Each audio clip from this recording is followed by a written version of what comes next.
A'udhu billahi minash shaitanir rajim. Bismillahir rahmanir rahim. Chers frères, chères sœurs, chers amis, assalamu alaikum wa rahmatullahi wa barakatuh. Aujourd'hui, je voudrais vous parler de la peur, khawf, en islam. Et quelle différence y a-t-il entre le khawf, la peur que nous avons envers Allah subhanahu wa ta'ala, et la peur que nous avons envers autre qu'Allah subhanahu wa ta'ala. La religion de l'islam n'est pas une religion basée sur la peur, contrairement à certaines sectes ou certaines opinions que nous pouvons peut-être lire ou entendre. C'est que la religion de l'islam est une religion qui est basée sur l'amour, un amour profond, mais un amour qui va de pair avec la science. La peur n'a pas de place, parce que faire quelque chose sous peur, cela va impliquer que nous ne le faisons pas de bon gré. Et également, il est très connu dans toute l'histoire que nous pouvons voir durant la période de l'islam et même avant l'islam, que toute chose qui a été faite de force ou en donnant une atmosphère de peur, non seulement nous perdons cet amour que nous devons avoir envers la chose qui nous fait peur, mais également on perd cet intellect et cette logique. Tout va être donc basé sur une atmosphère de peur. C'est pour ceci que lorsque nous voulons perturber une personne, souvent il peut exister que en faisant développer une atmosphère de peur, cette personne va perdre complètement le sens de la logique. Elle va, sous cette emprise, complètement être beaucoup plus facile à être manipulée. Mais dans son intérieur, il va développer cette haine ou cette distance envers celui qui le fait peur. Évidemment, il peut avoir certains problèmes tels que le syndrome de Stockholm, qui est une maladie psychologique qui donne un certain amour ou une amitié ou un respect envers celui qui fait peur. Mais cet amour n'est pas un amour sincère, c'est un amour psychologique qui vient avec ce problème qui vient par la source de cette peur. Ce que je vais vous expliquer, c'est que le khawf, la peur, elle peut être une peur spirituelle. C'est-à-dire, nous avons peur d'Allah, mais pas Allah parce qu'il est Allah. C'est que nous avons peur de nous-mêmes, de notre comportement, parce que nous allons enfreindre les lois d'Allah. Je vais vous donner un exemple. Lorsque nous parlons d'une hépatite ou du sida ou quelque autre maladie qui existe malheureusement sur Terre, je peux vous dire que lorsque nous pensons à cette maladie, étant donné que nous connaissons les conséquences d'une maladie qui ravage, ou la peste dans l'époque précédente, nous évitons à nous exposer à cette maladie. Donc, on a une peur. La peur vient lorsque nous allons entreprendre quelque chose qui va nous exposer à cette maladie. Mais la peur diminue, ou elle devient inexistante, lorsque nous nous éloignons de cette maladie ou de ce virus, etc. C'est un peu comme ceci. Lorsque nous parlons de la peur qu'on doit avoir envers Allah, ce n'est pas la peur qu'Allah fait peur, a'udhu billah. C'est la peur de nos propres actions, d'enfreindre les règles divines. Car enfreindre les règles, ceci va nous causer des problèmes à nous-mêmes. L'imam Ali alayhi salam a dit un hadith très bien, un merveilleux hadith, qui a dit « La takhaful dhulm rabbikum, walakin khaful dhulm anfusikum » N'ayez pas peur de l'oppression divine, mais ayez peur de votre propre oppression. Ceci résume exactement ce que la peur divine veut dire. c'est qu'enfreindre les lois divines, qui veut dire, entre guillemets, les lois de la nature humaine et du système que la planète et l'existence et la création a été basée,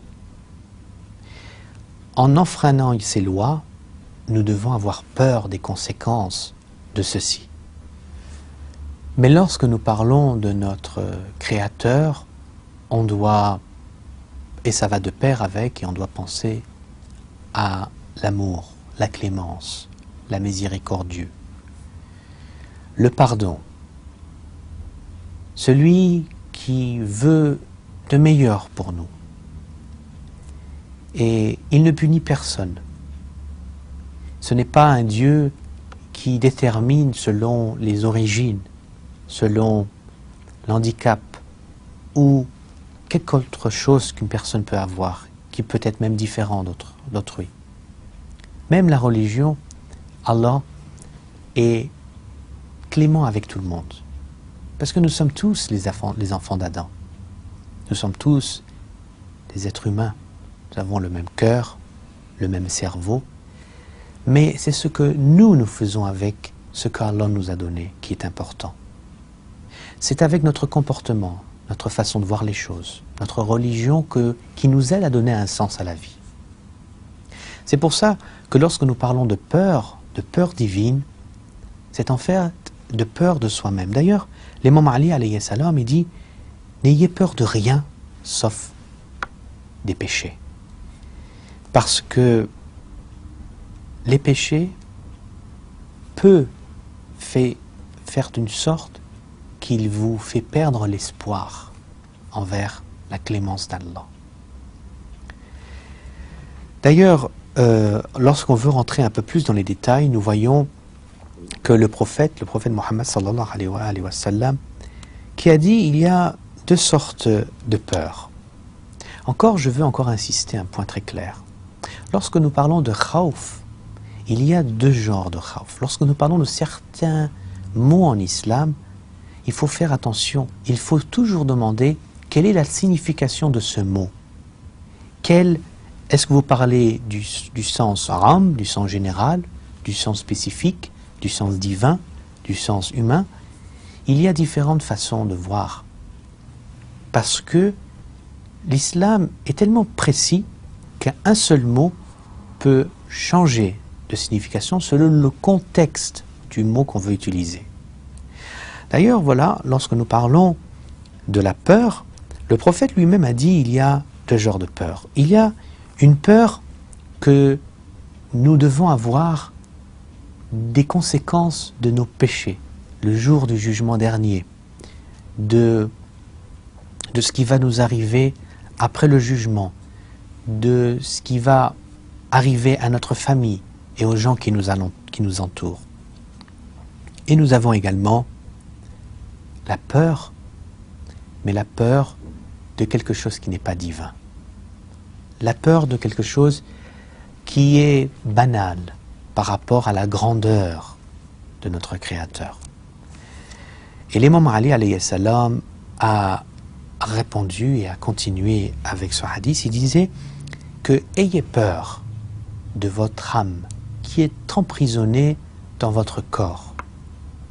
Parce que si cette âme n'est pas disciplinée, elle peut faire des ravages pour votre avenir. Je paraphrase évidemment les hadiths que nous avons dans le Bihar al-Anwar et Usul al-Kafi et d'autres livres de référence que nous avons. Ce que je veux vous dire, le deuxième type de peur, qui est une peur que nous avons envers l'être humain, ceci peut, comme je vous ai dit tantôt dans d'autres émissions, peut référer à même une sorte d'association, une sorte de chose que nous allons développer parce que nous allons oublier notre Créateur et nous allons avoir peur que d'une chose qui est en dehors de notre Créateur. Allah lui-même est tellement puissant qu'avec, des fois, un simple doua, une simple invocation, il peut faire des miracles. c'est certain, il n'y a pas de doute. Demandez à Allah, il vous le donnera. Mais il y a des épreuves. Ces épreuves, il faut les surmonter. Il faut être un être humain fort, de pouvoir avoir de la patience, du courage. Et c'est ce courage qui va nous aider à affronter la peur. Mais un courage qui est basé sur la connaissance, un courage qui est basé sur la foi, l'amour. Pas un courage qui est aveuglé, qui est dans l'extrême, sans comprendre, car ceci, c'est à cause de l'ignorance, à cause que l'âme est complètement entourée et enveloppée d'une émotion sans utiliser l'intellect. Ceci est grave et même très dangereux. D'ailleurs, lorsque nous parlons de courage, on peut penser à la lâcheté. On peut penser à celui ou celle qui ne prend pas ses responsabilités entre ses deux mains. D'ailleurs, je voudrais dire d'une manière très brève que la lâcheté, c'est un défaut qui rend l'être humain dans une perdition totale. Et c'est à cause de cette lâcheté qu'il va être obligé de faire beaucoup de choses contre les principes de l'islam. Souvent, quelqu'un de lâche a une facilité de mentir. Il ment très facilement pour pouvoir conserver ou pour pouvoir contrôler cette peur en disant quelque chose pour, entre guillemets, se protéger. La lâcheté également, c'est souvent quelqu'un qui est hypocrite, qui va faire quelque chose qu'il ne pense pas, qui va développer une hypocrisie tellement profonde qu'il aura une difficulté de pouvoir, malheureusement, avoir un esprit sain pour faire des choses solides et sincères. Un lâche est une personne qui perd toute sa crédibilité envers ses amis, sa famille et la société. Jubn, ad-jubn en arabe ou dans les hadiths que nous voyons, ça veut dire la lâcheté. Avoir peur, mais d'une manière humiliante, de ne pas prendre ses responsabilités. Et malheureusement, certains des compagnons du noble prophète, du prophète Mohammed sallallahu alayhi wa sallam, ils avaient, certains d'entre eux, une grande lâcheté. Et c'est à cause de leur lâcheté qu'ils ont fait des choses abominables. Souvent, les gens les plus tyranniques, dictatoriaux, qui font des choses peut-être les plus grandioses dans le mauvais. Souvent, lorsque nous voyons leur vie personnelle, ce sont des gens lâches, qui ont développé un complexe d'infériorité. Et c'est de leur lâcheté et de ce manque qu'ils ont dans eux-mêmes qu'ils développent une dureté, une violence pour essayer de couvrir leur lâcheté et de faire des choses lorsque le nom de l'islam et le nom de la religion étant plus utilisé, c'est quelque chose d'abominable. Nous avons un des compagnons qui a fait des choses abominables avant qu'il, soi-disant, se convertisse en islam, qui a même essayé de tuer le noble prophète, mais il a décidé de se convertir officiellement à l'islam. Et lorsque le prophète a quitté ce monde, il a pris les rênes et sous la tente, il a décidé qui va être donc le calife, qui va prendre les rênes politiques d'un sens nationaliste et patriotique du terme. Lorsqu'il avait décidé de répandre le gouvernement du califat, on parle de califat, nous ne parlons pas de gouvernement prophétique ou un gouvernement divin. On parle d'un gouvernement sous le nom de la religion, mais qui a une couleur matérialiste, une couleur politique. Cette même personne qui, soi-disant, a voulu répandre l'islam en Perse et dans d'autres territoires, n'a participé à aucune bataille. Il était là que pour commander. Une personne lâche, que même beaucoup de hadiths sunnites, bakri ou shia, avouent et acceptent que cette personne était un lâche qui était incapable de faire quelque chose sans avoir peur d'autrui. Et il s'appelait Omar ibn Khattab. Il faut avouer, lorsque nous parlons de l'histoire, qu'il y a des choses pour protéger le noble prophète, pour voir la chose comme la vérité que nous avons dans l'histoire, nous devons éviter de cacher certaines choses. Ce qui a écrit noir sur blanc dans les livres d'histoire, on doit l'avouer. On ne peut pas jouer sur l'histoire. Une personne mauvaise est une personne mauvaise. Point à la ligne.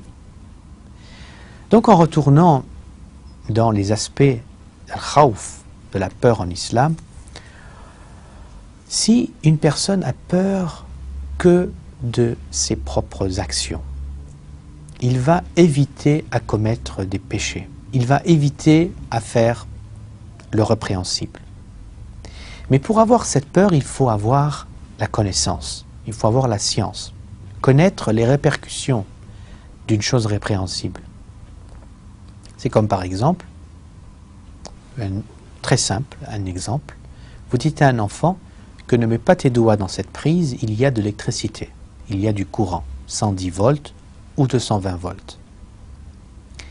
Il ne faut pas avoir peur de l'électricité du moment que nous avons la connaissance et nous connaissons comment contrôler, maîtriser et utiliser cette chose naturelle. Mais il faut avoir peur lorsqu'on ne sait pas, on ne peut pas manipuler l'électricité. Parce que nous connaissons les résultats et la répercussion de l'électricité. Donc c'est un peu comme notre action que nous avons. Du moment que nous n'avons pas la connaissance de notre action, des résultats de nos péchés, nous devons vivre dans le ihtiyat, dans la précaution.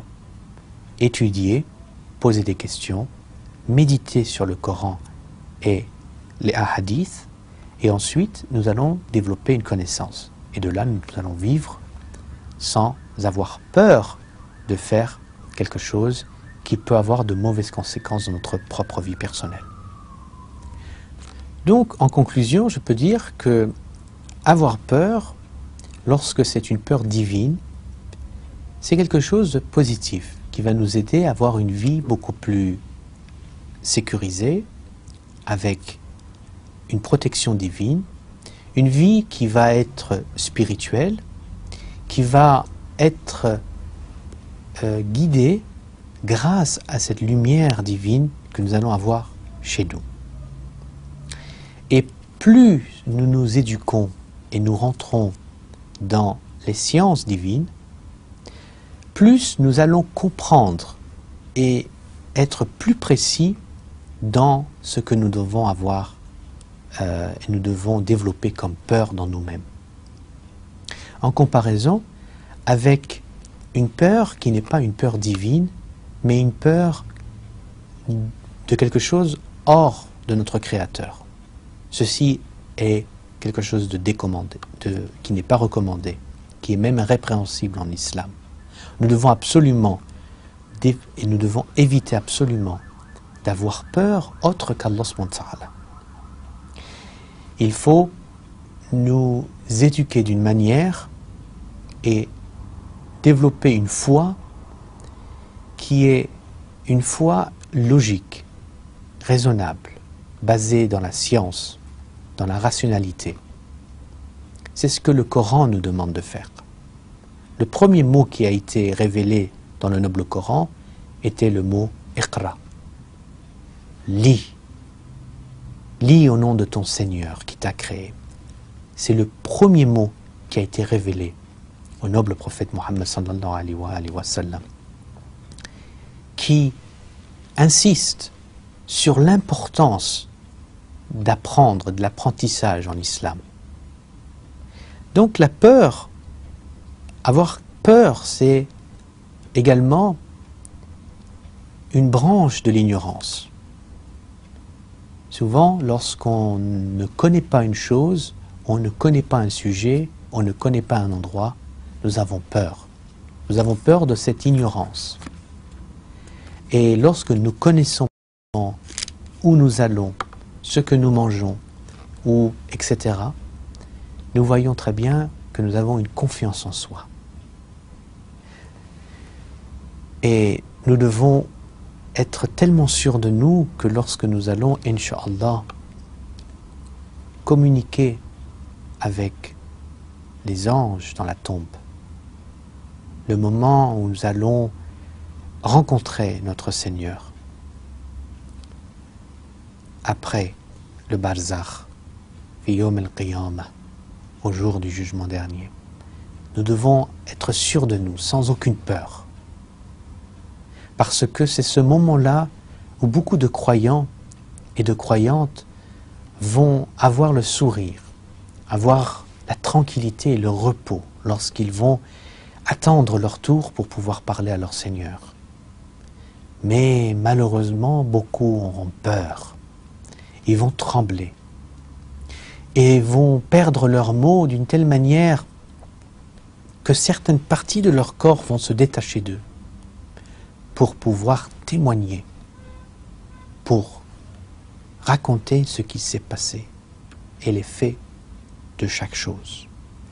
Donc, pour pouvoir conclure, il faudrait savoir que la peur, il faut qu'elle soit que pour Allah. Il faut avoir confiance en Allah.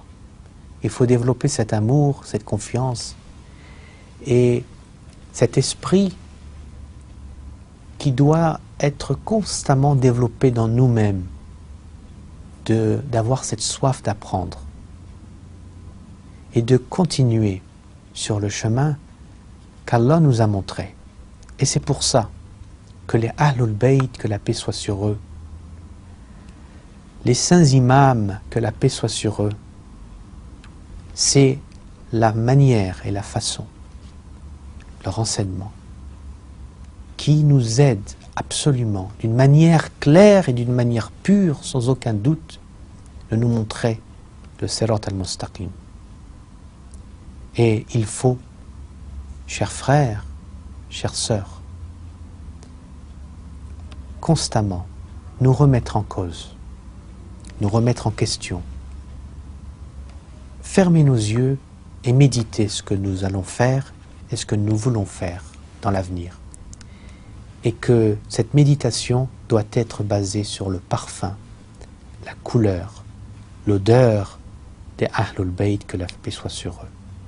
C'est grâce à ça que notre vie va changer, que nous aurons, Inch'Allah, cette bénédiction divine dans nos foyers, avoir une famille saine, une famille pleine d'amour divine, et qu'Inch'Allah, nous allons arriver à un point que tous les croyants et les croyantes seront tous rassemblés autour de cette rivière et de cette fontaine au jour du jugement dernier, et que nous allons tous pleurer de joie et de bonheur d'être enfin réunis après toutes les épreuves et tous les défis que nous avons eus dans ce dunya. Sur ce, je vous demande un doua pour tous les démunis et tous ceux qui vous ont demandé, ne les oubliez pas dans vos doigts, surtout lorsque vous faisiez les prières de la nuit. À très bientôt. Assalamu alaikum wa rahmatullahi wa barakatuh.